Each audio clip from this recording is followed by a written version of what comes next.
Je nádherný výhľad na Hornácku kotlinu, vidíte zákutia Ružína.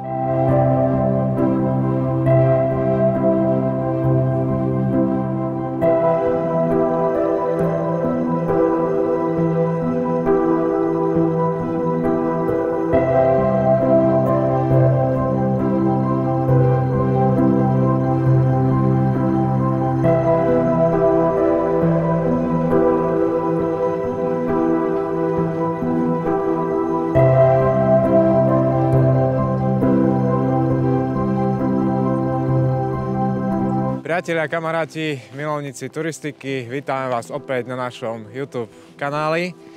Máme 3. adventnú nedeľu a nám sa tretíkrát v rade podarilo vyraziť do prírody. Cieľom nášho dnešného putovania je ikonický končiar Čiernej hory, ktorým je Sivec.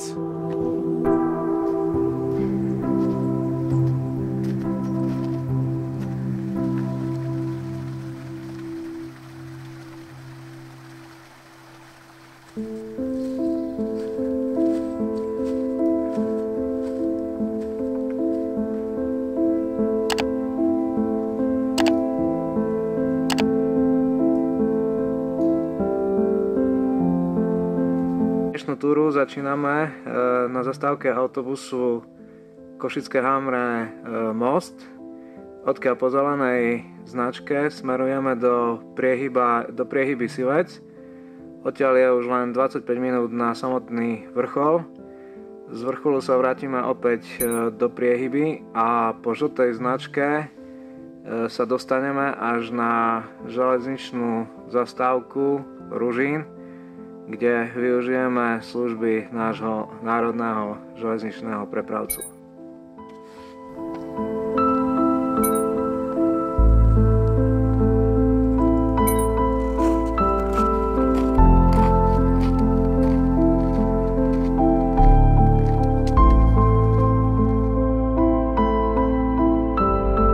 Stojíme na Siveckých lúkach.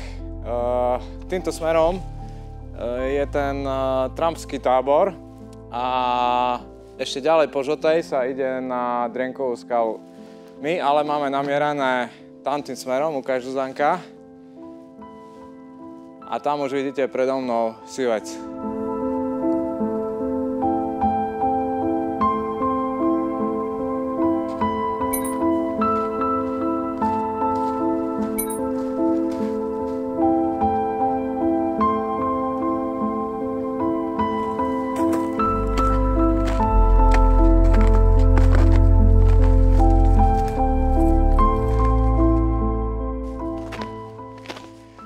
Tesne pod priehybou Sivca je strašne veľa popadaných briez. Neviem, či sa jedná o nejakú veternú smršť, alebo pod stromy popadali pod vplyvom ťažkých konárov od snehu. Ale pravdepodobne sa jedná o smršť, lebo sú vyvrátené aj s koreňovou sústavou.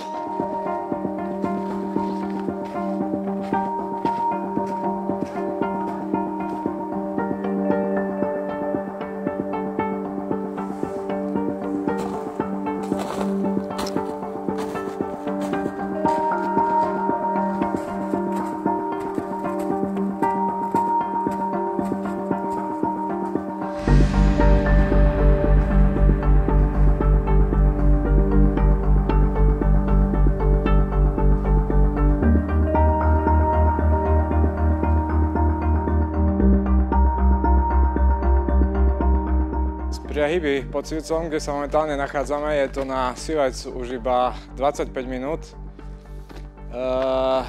Tie popadané brezy, ktoré sa nachádzajú tesne pod priehybou, Značne komplikujú terén a museli sme ho párkrát aj dosť výrazne obchádzať smerom do lesa. Takže treba s tým rátať, lebo zatiaľ nesvedčí odpratané, zrejme to bude čerstvé. Neviem, či sa jedná o ten istý problém, ako je momentálne v Slovenskom raji, že sa lámú stromy pod ťarchou ľadu, ale takúto paseku sme tu ešte nezažili. Takže ideme pomaly na Sivec a za 25 minút sa hlasíme odtiaľ.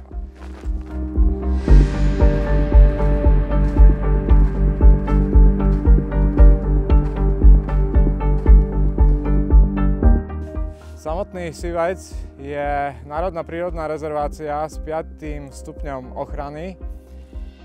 Rastie tu viacero vzácnych rastlín, ako napríklad poniklec.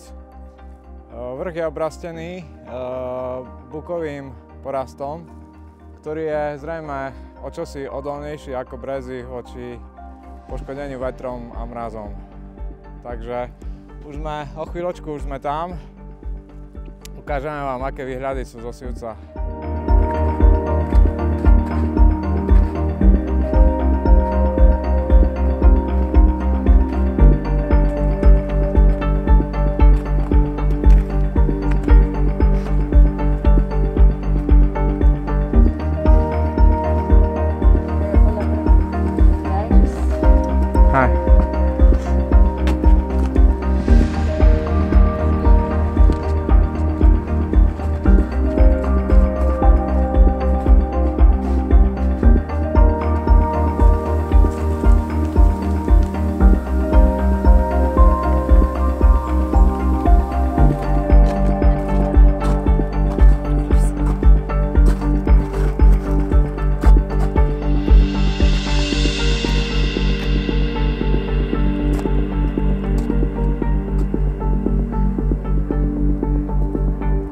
Priatelia, stojíme na 781 metrov vysokom Sivci.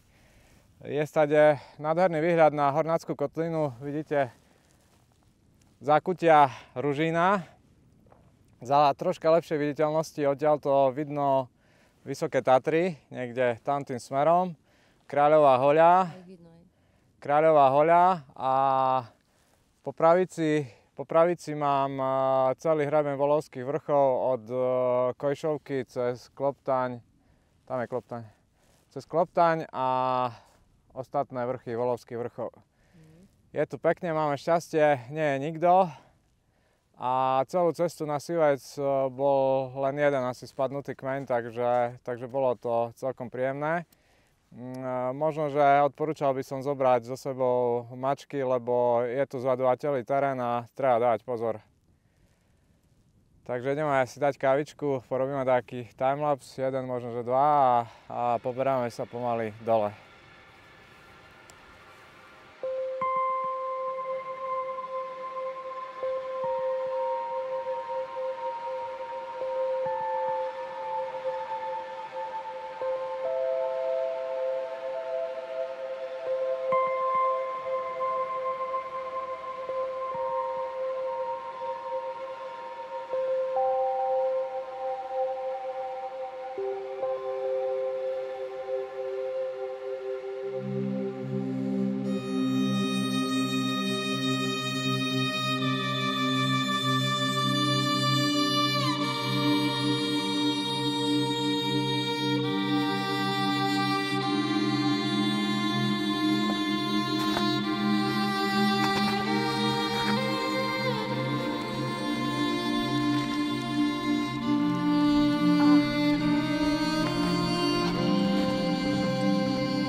Takže po Žltej sme sa vrátili do sedla Priehyba zo Sivca a pokračujeme opäť po Žltej a ideme až na zastávku Ružín. Podľa smerovníka by to malo byť hodinu 10, podľa hikingu hodinu 20, uvidíme, ako to pôjde týmto lesom s popadanými stromami.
Dobrá.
Takže pomaličky prichádzame na most prechádzajúci cez Hornát a blížime sa k zastávke Ružín.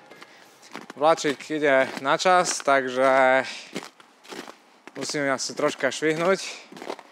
Je to veľmi príjemná túra, ale treba dávať pozor v tomto zimnom období na zadúvateľný povrch a tie popadané stromy a treba sa na to trocha pripraviť.